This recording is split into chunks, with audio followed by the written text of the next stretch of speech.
Good morning, students. Welcome back in history period. Okay, lesson number 7, India during the Maurya period. Take out your books. Today we have to learn lesson number 7, and that is India during the Maurya period. Okay, page number 30. Keep a pencil in your hand for marking as well as note down important information and the meaning of the word. Let's start. 7.1.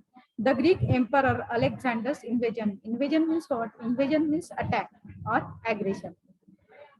And 7.2. The Maurya period. Today in this lesson we have to study about, we have to get information about the Greek Emperor Alexander's invasion as well as the Maurya period. Let's start. Do you know? In the 6th century BCE, a king named Cyrus had established a vast empire in Iran. 6th century में ये जो king virus था, king Cyrus था, उन्होंने क्या setup किया? एक बहुत बड़ा एम्पायर सेटअप किया. कहाँ पर? वेयर? ईरान में. This empire extended means expanded, विस्तार करना. This empire extended from northwest India to Rome and to Egypt in Africa.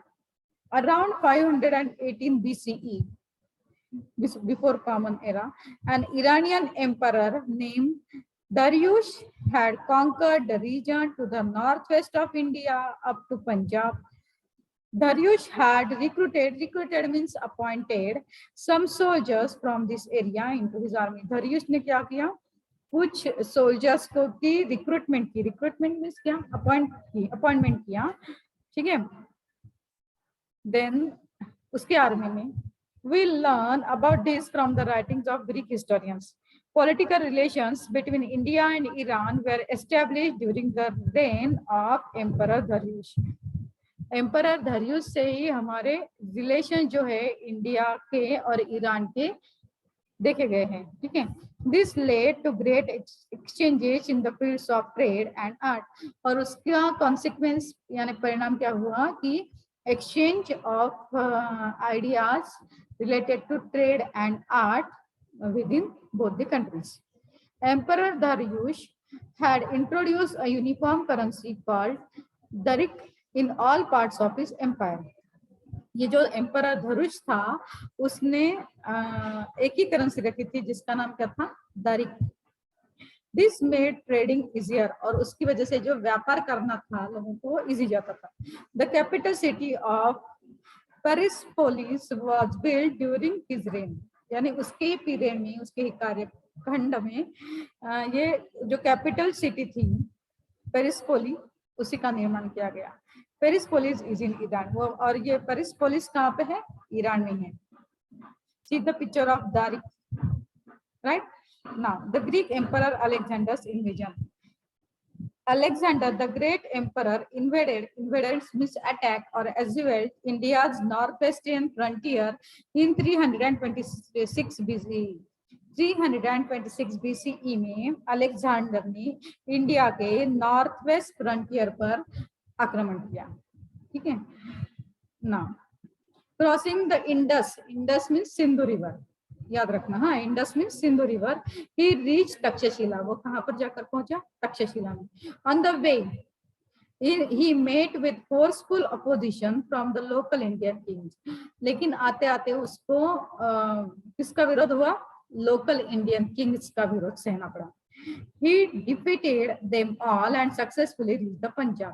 उसने सभी का पराभव किया. वो he reached पंजाब में वहां पहुंचा. However, in this invasion, his army had to suffer severe hardship. उसके आर्मी को बहुत कुछ सहना पड़ा. The soldiers were eager to go back home. और जो सोल्जर्स थे वो बैटलफील्ड में बैटल लड़ के क्या हो गए थे? टायर्ड हो गए थे. They felt tired and they wanted to go back to their home and live with their family. They rebelled. Rebelled means what? Rebelled means यानी विद्रोह करना. ठीक है. Revolt. They revolted against Alexander and he was forced to turn back.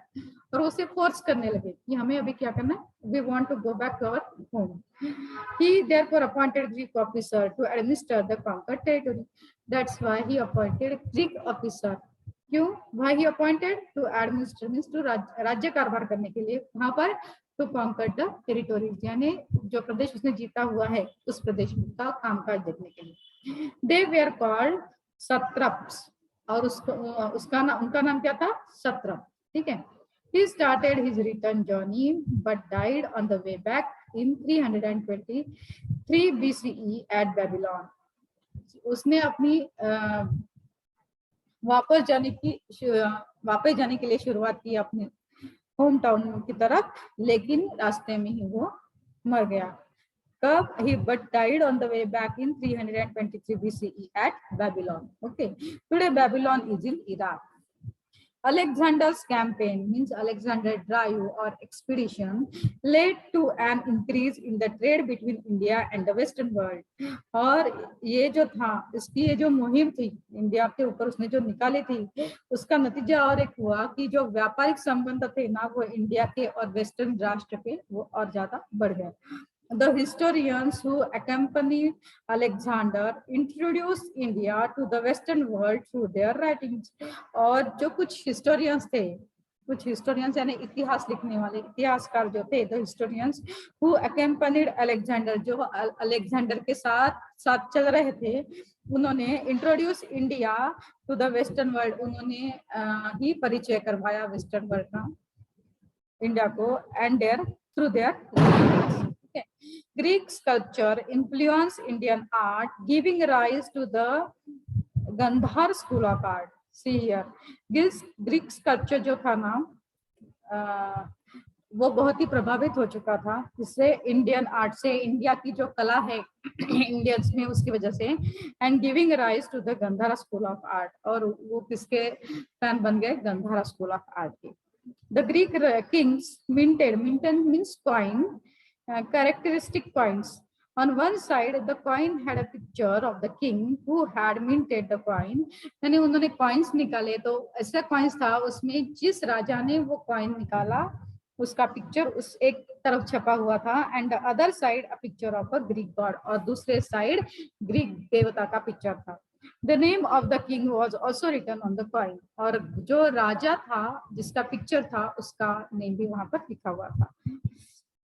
Alexander's coins were of the same type. Alexander का जो coin था वो उसी टाइप में था. Later Indian kings also started minting similar coins और उसके बाद में Indian kings also started minting the similar coins. ठीक है, यानी जैसे see the picture of the coins, right? Alexander's silver coin, both sides. एक side में राजा का picture है ना? A king, picture of the king who had minted the coin and on the other side a picture of a Greek god, right? Now 7.2, the Maurya Empire. Chandragupta Maurya founded the Maurya Empire. Who founded the Maurya Empire? Chandragupta Maurya. People were tired of the tyrannical rule of the Nanda king of Magadha, Dhananand. Dhanananda ये जो था वो बहुत ही टायरानिकल ruler था यानी oppressive ruler था. He was a very cruel ruler. He was very dominating. So Chandragupta Maurya brought it to an end and established his own rule in Magadha around 325 BCE. तो ये जो रूलर था oppressive ruler Dhanananda इसको चंद्रगुप्त मौर्य ने इसका अंत किया और वो मगध का राजा बन गया. He won Avanti and Saurashtra and began to extend the boundaries of his empire.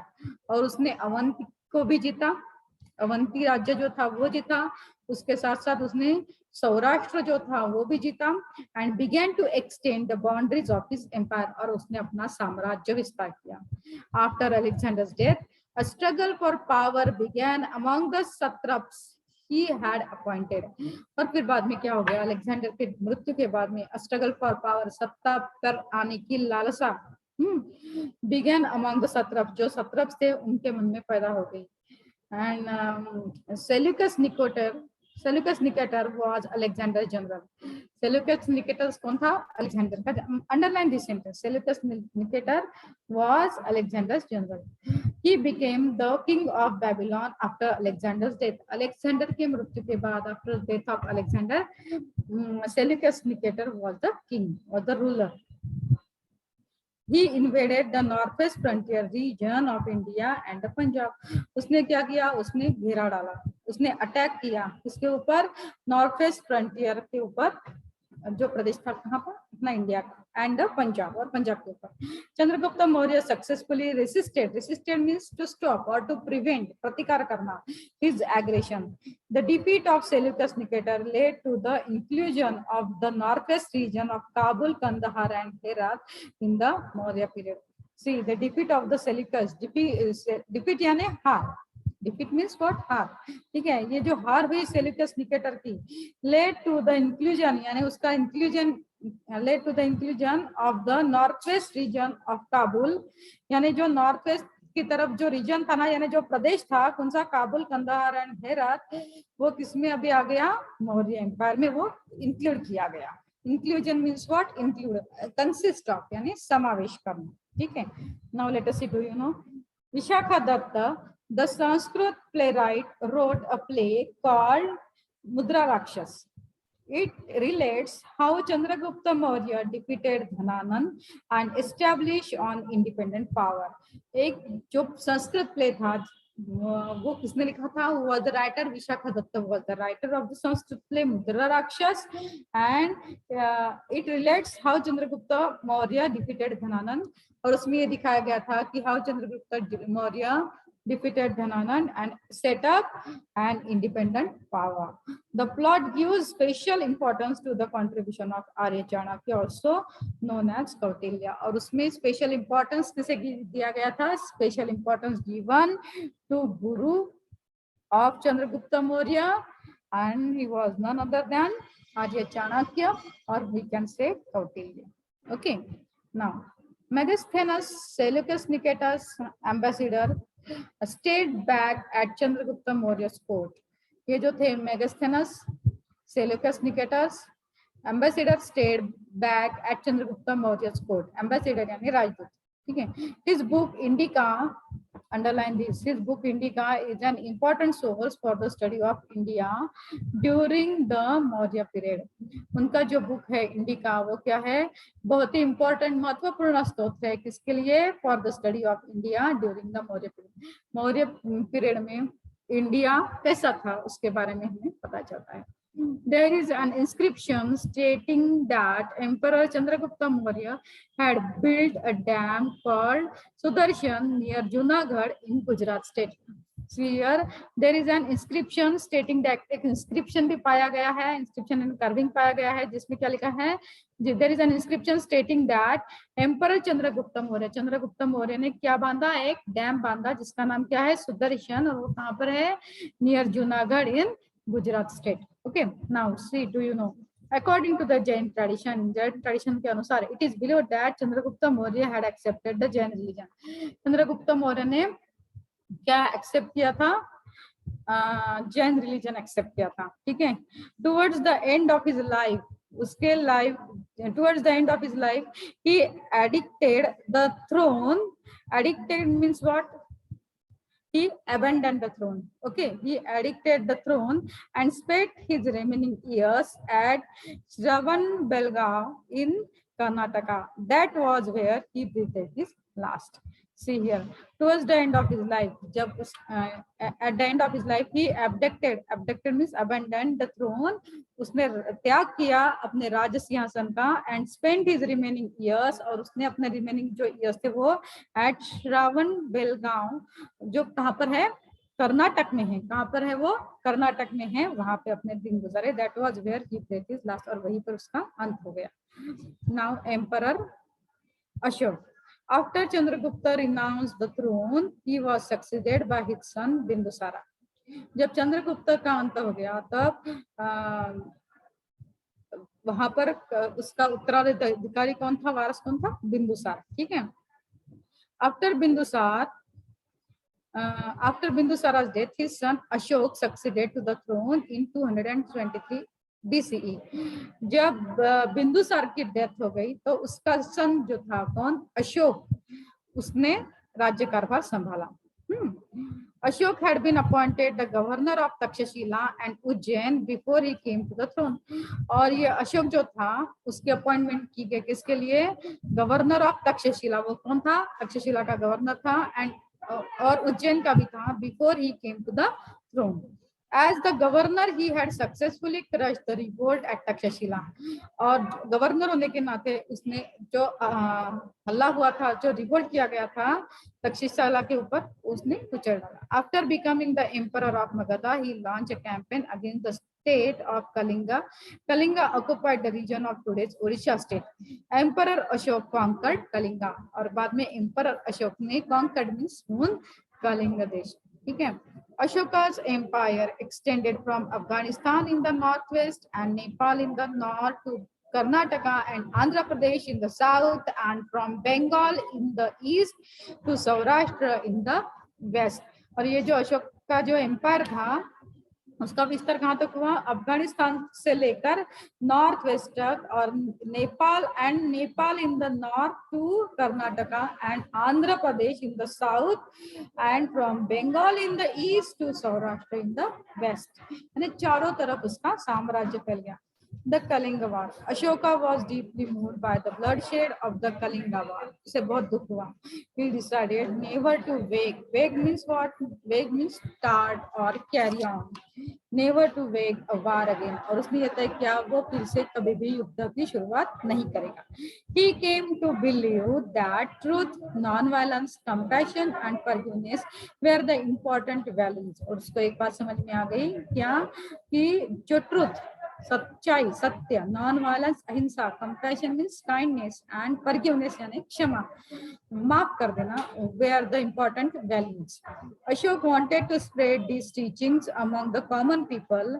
Ashok क्या चाहता था, ये जो टीचिंग जो है वो कॉमन पीपल में फैलाया जाए, यानी लोगों में भी फैला जाए। And therefore he had pillar addicts. Addicts means order देना, ठीक है, एंड स्टोन इंस्क्रिप्शंस।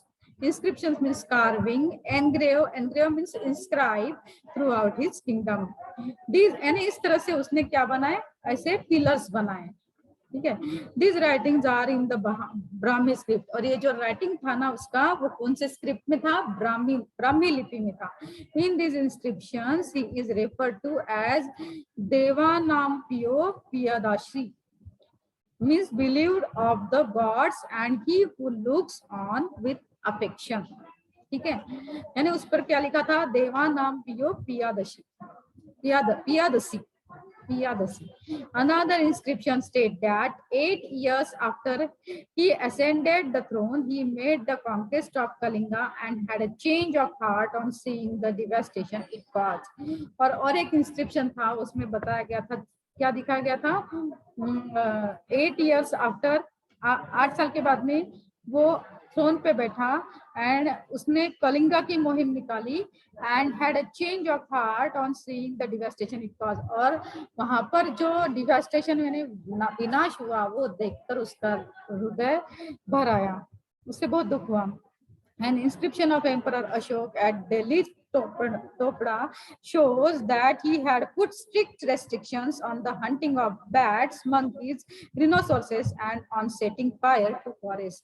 और एक इंस्क्रिप्शन से हमें और एक बात का पता चलता है कि उसने स्ट्रिक्ट ऑर्डर्स निकाले थे। किस बात के स्ट्रिक्ट ऑर्डर्स निकाले थे, on the hunting of boats, sorry on the hunting of bats. Bats की शिकार नहीं करना, मंकीज की शिकार नहीं करना, और रिनोस की भी शिकार नहीं करना, और जंगल में किसी भी तरह की आग नहीं लगाना।